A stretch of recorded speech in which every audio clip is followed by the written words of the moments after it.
దీవించును గాక. నేను సంతోషపడాలనుకుంటున్నామా?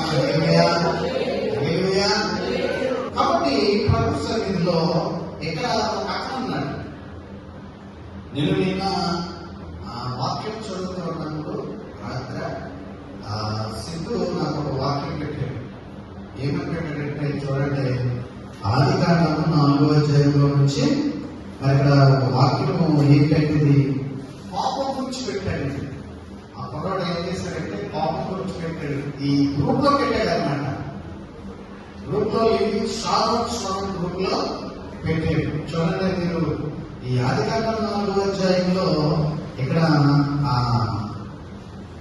ఏమనుందండి? ఇక్కడ యెహోవా కయ్యోను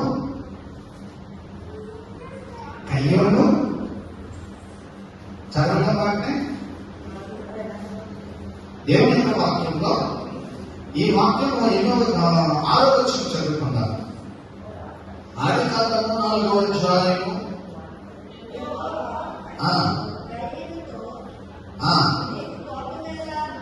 చూడండి, దేవుని యొక్క వాక్యంలో ఈ వాక్యము వారు పెట్టారు. పెడితే నేను అనుకున్నాను, మంచి వారికి పెట్టాడు కదా సిద్ధు, చాలా బాగుంది అని చెప్పి అనుకుని ఈ వాక్యం ఈ రోజు ధ్యానిద్దామని మనసులో ఆలోచన చేసి ఈ వాక్యం మీద దేవుని యొక్క మాటల్ని కొన్ని మనం తెలియజేసుకుందాం.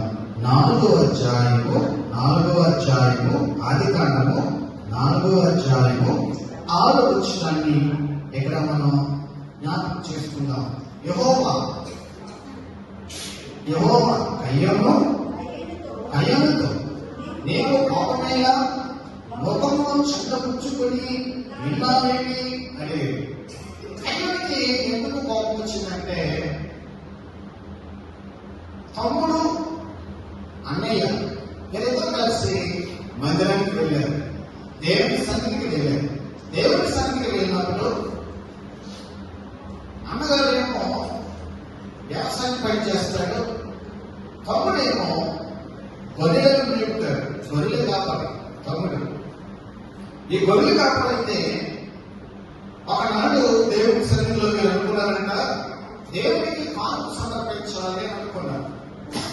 దేవుడికి కానుక సమర్పించాలని అనుకున్నప్పుడు అన్నగారు పంటలో కొంత భాగం తీసుకొచ్చి దేవుడికి సమర్పించారు. తమ్ముడేమో శ్రేష్టమైనటువంటి గొర్రెలు, కొమ్మిన గొర్రెలు, మంచి ఏరుని కొన్ని తీసుకుని మరి దేవుడికి ఇచ్చాడు. అప్పుడు దేవుడు ఏం చేశాడంటే, హేబేలు అర్పణను దేవుడు అంగీకరించాడు, కయ్యోను అర్పణను దేవుడు అంగీకరించాడు. అలాగా అంగీకరించినందుకు కయ్యోనికి ఎవరి మీద కోపం వచ్చింది? దేవుని మీద కోపం వచ్చింది. అప్పుడు దేవుని మీద కోపం వచ్చింది. కోపం వచ్చినప్పుడు దేవుడు అంటున్నాడు, అయ్యో ఎందుకైనా కోపం, ఎందుకు కోపడుతున్నారు అని దేవుడు కయ్యోని ప్రశ్నిస్తున్నటువంటి విషయం అన్నమాట. ప్రేమైన దేవుడు బిడ్డలారా, ఈ మధ్యాహ్నకాల సమయంలో ఒక చోట ఉద్యోగం చేస్తున్నప్పుడు ఉద్యోగం చేసే వ్యక్తి మేనేజర్ మీద కోపపడిందనుకో, కోపపడ్డారనుకో, ఆ మేనేజర్ ఏం చేస్తాడు? ఉద్యోగంలో నుంచి తీసివేస్తాడు. అదేవిధంగా ఈ కయ్యను ఎవరి మీద కోపడ్డాడంటే దేవుని మీద కోపడ్డాడు. దేవుని మీద కోపడితే మంచిది కాదు అనే విషయాన్ని నేను మీకు తెలియజేస్తున్నాను. దేవుడి మీద మనము కోపపడితే నష్టం జరిగేది మనకే. అర్థమైందా? యావపడంగా పరిస్థితి నక్క చెరువు మీద కోపడ్డట్టుగా దేవుడి మీద కయ్యోను కోపడ్డాడు. దేవుడు అడుగుతున్నాడు ఈ ఉదయకాలం, ఈ మధ్యాహ్నకాల సమయంలో ఏమని అడుగుతున్నాడంటే, కయ్యోను నీకెందుకు ఇంత కోపం వచ్చింది? మంచి పని చేస్తే నీ కోపం ఎందుకు వస్తుంది? నువ్వు చెడ్డ పని చేస్తావు. దేవుని సన్నిధికి వచ్చినప్పుడు నువ్వు మంచి అర్పణ పెంచకపోగా మళ్ళా ఏం చేస్తున్నావు? నా మీద కోపడుతున్నావు. మరి ఏమైనా ఉన్నాడంటే మంచి అర్పణ దేవుని సన్నిధికి మనస్ఫూర్తిగా తెచ్చి ఇచ్చాడు. కాబట్టి శ్రేష్టమైనది తీసుకుని వచ్చి ఇచ్చాడు. అలాగే మనస్ఫూర్తిగా మీరు ఏదైనా చేస్తే మరి నేను నీ అర్పణను అంగీకరించి ఉండేవాడు కదా, నువ్వు నా చేయలేదు. అందుకని హేబేలు అర్పణ నాకు ఇష్టమైంది, నీ అర్పణ కొంచెం ఇష్టం కాలేదు, నువ్వు నా మీదే కోప్పడతావా అని చెప్పి దేవుడు మనసులో కయ్యూరు మీద మరి ఆయన అడుగుతున్నట్టుగా వాక్యము సెలవిస్తుంది. Praise Lord. హల్లెలూయా. ప్రభువుకి స్తోత్రం. Praise Lord. దేవుని యొక్క వాక్యంలో ప్రియమైన దేవుని బిడ్డలారా, దేవుని బిడ్డలారా, దేవుని సన్నిధిలో పాపపరుడు కానీ ఏం చేయకూడదు, పాపము చేయకూడదు. పాపరుడు కానీ పాపము చేయకూడదు. మనం పాపని ఏం చేస్తామంటే కొన్నిసార్లు మనము మన శత్రువులతో మాట్లాడడం మానేస్తాం. మన పాపని మనం ఏం చేస్తామంటే ఎప్పుడూ మనసులో అదే పెట్టుకుని ఆ వ్యక్తి కనపడినప్పుడు ఆ వ్యక్తితో మనము సరిగ్గా సంభాషించలేము, మాట్లాడలేము, మనస్ఫూర్తిగా మనసుకి మాట్లాడలేము అన్నమాట. కాబట్టి దేవుని యొక్క సన్నిధిలో దేవుని బిడ్డలుగా పాపము చాలా భయంకరమైంది.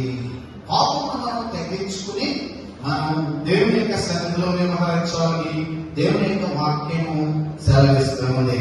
దేవుని యొక్క వాక్యంలో ప్రియమైన దేవుని బిడ్డలారా, లూకా రాసిన సువార్త 15వ అధ్యాయము 31-32 వచనాన్ని దేవుని యొక్క వాక్యంలో తెలియజేసుకుందాం, తెలియజేద్దాం. దేవుని యొక్క వాక్యంలో మనం చూస్తున్నట్లయితే, అందుకతడు కుమారుడా, నీవెల్లప్పుడూ నాతో కూడా ఉన్నావు, నా గమ్యం నీవి, మనము సంతోషపడి ఆనందించుట యుక్తమే అని తమ్ముడు చనిపోయి తిరిగి బ్రతికేను, తప్పిపోయి దొరికినని అతనితో చెప్పాను. ప్రేమ దేవుని బిడ్డలారా, ఇక్కడ ఏం జరిగిందంటే, ఇక్కడ కూడా అన్నగారే కోపడ్డాడు. ఎవరి మీద? తండ్రి మీద. ఎందుకు కోపడ్డాడు అంటే, తమ్ముడు ఆస్తి మొత్తం తీసేసి చివరికి నా తండ్రికి వెళ్ళాలి, నేను నా తండ్రి దగ్గర క్షమాపణ పొందాలి, నేను చేసింది తప్పే అని చెప్పి ఆయన మళ్ళా తిరిగి వచ్చాడు. తిరిగి వచ్చినప్పుడు తండ్రి ఏం చేశాడంటే ఆయన మీద జాలి చూపి ప్రేమ చూపి ఆయనను ఇంటికి చేర్చుకున్నాడు. చేర్చుకోవడమే కాకుండా ఉదాహరణ వస్త్రాలు కొని ఆ మురికి బట్టలన్నీ తీసేసి స్నానం చేసి బంగారు ఉంగరం పెట్టి అక్కడ తమ్ముడు కొరకు వాళ్ళ నాన్నగారు ఏం చేస్తాడంటే విందులాగా ఏర్పాటు చేసి అనేక మందిని పిలిచి, తప్పిపోయిన నా కుమారుడు దొరికాడు, నా కుమారుడు దొరికాడు, మీరు నాతో కూడా వచ్చి సంతోషించండి, ఈ ప్రాణంతో ఆనందించండి అని చెప్పి అనేక మందిని పిలిచి ఆయన విందు చేస్తున్నప్పుడు పెద్ద కుమారుడు అక్కడ, నేను నీతో ఉన్నాను, నీతోనే ఉన్నాను, ఎప్పుడైనా నాకు విందు చేసావా, ఎప్పుడైనా నాకు ఏదైనా చేసావా, ఎప్పుడైనా నాకు కనీసం ఒక 10 మంది నుంచి నా పేరు మీద నాకు ఏమైనా పెట్టావా? చూడు, ఇప్పుడు వచ్చేసరికి నువ్వు మాత్రం అనేక మందిని పిలిచి నీవు విందు చేస్తున్నావా అని చెప్పి తండ్రి మీద ఏం చేస్తున్నాడు? పెద్ద కుమారుడు కోపడుతున్నాడు, కోపగించాడు. అప్పుడు తండ్రి అంటున్నాడు, ఒక మాట అంటున్నాడు, ఏమన్నాడంటే, అందుకని కుమారుడా కుమారుడా ఎల్లప్పుడూ నాతో కూడా ఉన్నావు, నా వడిలో నీది, ఎల్లప్పుడూ నాతో కూడా ఉన్నావు, నా వడిలో నీది, మనము సంతోషపడి ఆనందించుట యుక్తమే అని. ఈ తమ్ముడు చనిపోయి తిరిగి బ్రతికేను, తప్పిపోయి దొరికినని అతనితో చెప్పాను. ప్రియమైన దేవుని బిడ్డలారా, కొన్నిసార్లు ఫ్రెండ్షిప్ లో ఏం జరుగుతుందంటే, నేను ఆయన స్నేహితులుగా ఉన్నప్పుడు ఏం జరిగిందంటే, నేను ఆయనకి ఒక చిన్న కారు ఇప్పించినప్పుడు ఆయన ఏం చేశాడంటే, గిఫ్ట్ ఎవరైతే ఆయనకి కారు ఇప్పించినప్పుడు నేను కదా సపోర్ట్ చేశాను, నాకు గిఫ్ట్ ఇవ్వాలి. నాకు గిఫ్ట్ ఇవ్వకుండా ఆయన ఏం చేశాడు, వేరొకరు మరి బుక్స్ అని స్వీట్ అని అదని ఇదని తీసుకుని వెళ్ళి గిఫ్ట్ ఇచ్చినప్పటికీ నా మనసులో చాలా బాధ అనిపించింది. అప్పుడు నేను ఆయనతో కొన్ని దినాలు మాట్లాడటం మానేశాను. ఏమైనా దేవుడు బిడ్డలారా, మాట్లాడడం మానేసిన తర్వాత మరి ఆయన నన్ను ప్రేమిస్తూ ఉన్నాడు, నన్ను గౌరవిస్తూ ఉన్నాడు. కానీ బాధ అనేది ఎలా ఉంటుందంటే, వర్షాలుగా మనం ఎంతో ఫ్రెండ్షిప్ గా ఉంటున్నప్పుడు, ఎంతో సహవాసంగా ఉంటున్నప్పుడు, మనం వాళ్ళతో కలిసి సేవ చేసుకుంటున్న అనేక విషయాలు మనం ఉన్నప్పుడు మనం ఏం చేస్తామంటే, మనకి ఏదైనా కొంచెం హెల్ప్ చేయకపోయినా, మనకి ఏదైనా కొంచెం కష్టం వచ్చినప్పుడు వాళ్ళు ఆడుకోకపోయినా మనకేమంటున్నట్టు వారి మీద మనకి కోపం వస్తుంది అన్నమాట. కాబట్టి దేవుడు అంటున్నాడు, ప్రియమైన దేవుడు అంటున్నారా, దేవుడు అంటున్నాడు ఇక్కడ మాట తండ్రి దేవుడు, మన ఇద్దరు ఎప్పుడు షేర్ చేసుకుంటున్నాం, మనం ఇద్దరు ఎప్పుడు కలిసి ఫోన్ చేస్తున్నాం, మనం ఇద్దరు ఎప్పుడు కూడా ఇంట్లోనే ఉంటున్నాం, బయట లేదు. కానీ తమ్ముడు తప్పిపోయాడు, తమ్ముడు పాడైపోయాడు, తమ్ముడు పూర్తిగా నాశనం అయిపోయాడు. కాబట్టి అలాంటి తమ్ముడు మన ఇంటికి వచ్చాడు. దేవునికి స్తోత్రం, ప్రైజ్ లార్డ్, హల్లెలూయా. దేవుని యొక్క సన్నిధిలో ప్రియమైన దేవుని బిడ్డలు మనమందరం కూడా దేవుని యొక్క వాక్యంలో సాధిస్తున్నటువంటి మాటలు ఏంటంటే, దేవుని యొక్క వాక్యంలో పాపము అనేది ఇక్కడ దేవుని యొక్క వాక్యంలో గురించి కయ్యల గురించి మాట్లాడుతున్నటువంటి మాట. దేవుని నామమునకు మహిమ కలుగును గాక. ప్రియమైన దేవుని యెషయా గ్రంథంలో ఒక చిన్న మాట చెప్తాం. దేవునికి స్తోత్రం, ప్రైజ్ లార్డ్. యెషయా గ్రంథము 1వ అధ్యాయము 18వ వచనంలో మనం చూసినట్లయితే యెహోవా ఈ మాట సాగించుచున్నాడు, రండి మన వివాదము తీర్చుకుందాం, మన పాపములు రక్తము వలె ఎర్రనివేయును, అవి హిమము వలె తెల్లవలను, కెంపు వలె ఎర్రనివేయును, అది గొర్రెబొచ్చు వలె తెల్లవలను. ప్రియమైన దేవుని బిడ్డలారా, దేవుని యొక్క సన్నిధిలో కయ్యను అలా చేయలేదు. కయ్యను ఏం చేశాడు తెలుసా? దేవుడి మీద కోపడ్డాడు. కోపడి ఏం చేశాడు? తన తమ్ముడు అయినటువంటి హేబేలుని చంపి పారేస్తాడు, తమ్ముడిని చంపేస్తాడు. ఒక ఆయన ఏం చేస్తాడంటే, కారు బయటికి వెళ్ళిన తర్వాత వాళ్ళ నాన్న వచ్చి ఆటపడుతున్నప్పుడు రెండంతస్తులో ఉన్నప్పుడు వారు చాలా వరకు ఇంటికి కనీసం ఒక 10 ఫీట్లు దూరంలో గేట్ ఉంది. గేట్ ఉన్నప్పుడు అతను ఏం చేశాడంటే ఆటపడుతూ ఉన్నప్పుడు చిన్న కుమారుడు, ఏకైక పుట్టినటువంటి కుమారుడు, ఒక 10 సంవత్సరాల కుర్రాడు ఏం చేశాడంటే, తలుపు తీయడానికి మా డాడీ వచ్చాడని చెప్పి చెప్పులు ఏం చేస్తారు, డాడీ అని చెప్పి ఎదురైతే ఉంటారు కదా. అలాగే చిన్న కుమారుడు ఏం చేశాడంటే, చక్కగా నడుచుకుంటూ గేట్ తలుపు దగ్గర తలుపు తీసి తలుపు తీయబోతున్నాడు. తీయబోయేసరికి తండ్రికి కోపం వచ్చేసి ఏం చేశాడంటే, మీరు ఇంతసేపు గేట్ తీయడానికి అని చెప్పి కాలుని పైకాగా వేయించి ఏం చేశాడంటే ఆ గేటుకి గుర్తుకుంటూ లోపలికి. అక్కడ తన కుమారుడు గేట్ దగ్గర మా డాడీ వచ్చాడని చెప్పి గేట్ దగ్గర నుంచుని ఉన్నప్పుడు తలుపు తీసి చేద్దామని చెప్పి అనుకునే లోపే ఇక్కడ గుర్తుకుని ఆ కుమారుడి మీద నుంచి ఎక్కించుకుని వెళ్ళిపోయినప్పుడు అక్కడ పైరుని తన భార్య చూస్తున్నప్పుడు కుమారుడి మీద నుంచి చక్రం వెళ్ళిపోయింది. తాగే మీద నుంచి వెళ్ళిపోయింది చక్రం. వెళ్ళిపోయినప్పుడు తల్లి వింటనే అయ్యో కుమారుడు చనిపోయాడు, ఎవరో చనిపోయాడు కాకేసుకుంటున్నప్పుడు వచ్చినప్పుడు తెరపో చూస్తే ఎవరు చనిపోయాడు, అక్కడ కుమారుడు చనిపోయినాడు. ప్రియమైన దేవుని బిడ్డలారా, కోపము ఎంత పని చేసిందంటే ప్రాణాన్ని తీసేసింది. కోపం ఎంత పని చేసింది? ప్రాణాన్ని తీసేసింది. తన సొంత కుమారుని చంపేసింది. ఈ కోపంలో కొన్నిసార్లు మనం ఏం చేస్తామో తెలియదు. కయ్యూరు కూడా కోపంలో ఏం చేస్తాడంటే తన తమ్ముడైన హేబేలుని చంపేశాడు. ఆ కుమారుడు ఎత్తుకుని అతను, అయ్యో కుమారుడా, లేక పుట్టిన వాడు మళ్ళా తిరిగి రాలేడనమాట. కాబట్టి ప్రియమైన దేవుడు తన శాంతమే తనకు మిత్రుడుగా ఉంటాడు. శాంతుడు మనకి ఎప్పుడు కూడా మిత్రుడుగా ఉంటాడు. కోపంలో మనము ఏదైనా దౌర్జన్యం చేసినట్లయితే అది చేయడానికి జరగడానికి జరిగిపోతుంది. కాబట్టి ప్రియమైన దేవుడు దేవుడు ఈ మధ్యాహ్న కాల సమయంలో కయ్యను నీకెందుకు కోపము, ఎందుకు కోపము? కొంతమందికి కోపం సంవత్సరాల తరబడి ఉంటుంది, సంవత్సరాల తరబడి కోపం ఉంటుంది. ఎన్ని సంవత్సరాలు ఉంటుందో తెలియదు. ఏదైనా జరిగినప్పుడు మనం ఏం చేస్తాం, ఆ కోపాన్ని రిపీట్ చేసుకుని మనం గుర్తు చేసుకుంటూ ఉంటాం దేవుని యొక్క సన్నిధిలో. అలాంటివి మనం మర్చిపోవాలి.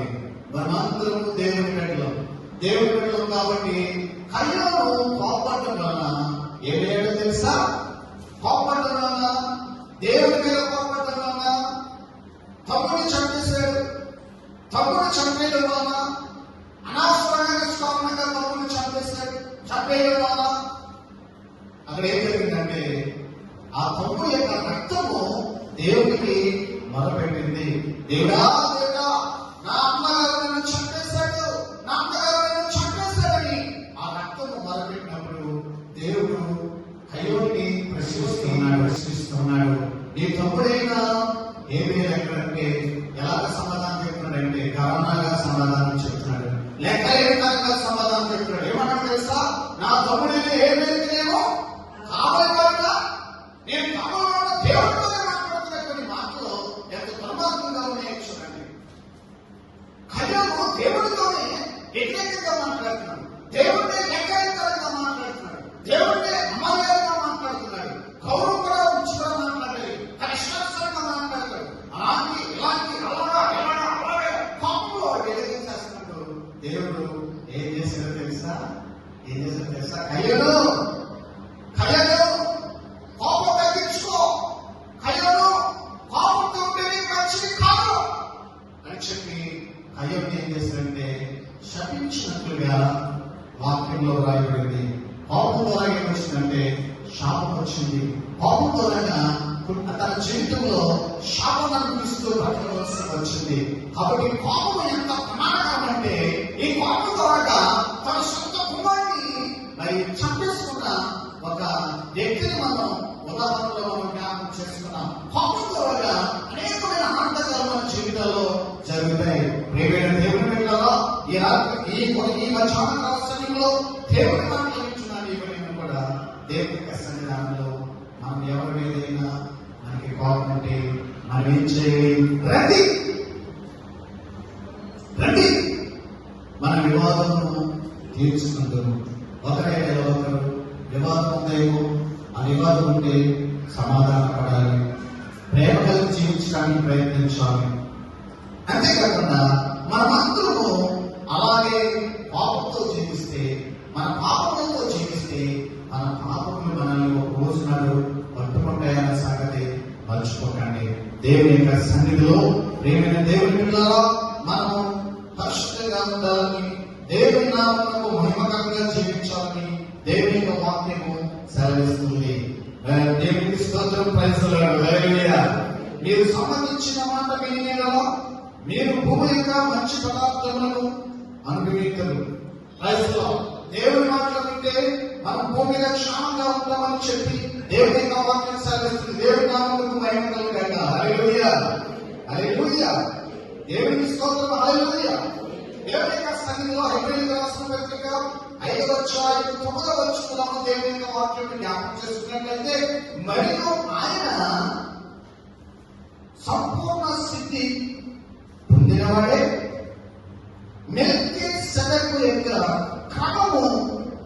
క్రమములో చేరిన ప్రధాన యాజకుడు అని దేవుని చేత పిలువబడి. దేవునికి స్తోత్రం, ప్రైజ్ ది లార్డ్. హల్లెలూయా. మెల్కీసెదెకు అంటే దేవుని యొక్క సన్నిధిలో దేవుడు ఒక క్రమముగా, ఒక మర్యాదగా, దేవునికి మహిమకరంగా ఆయన జీవించినట్లుగా దేవుని యొక్క వాక్యం సెలవిస్తుంది. దేవునికి స్తోత్రం, ప్రైజ్ ది లార్డ్. హల్లెలూయా. అంతకంటే చేతులకి చేస్తున్నాం. హల్లెలూయా. దేవుని యొక్క వాక్యంలో సెలవించినటువంటి మాట ప్రకారంగా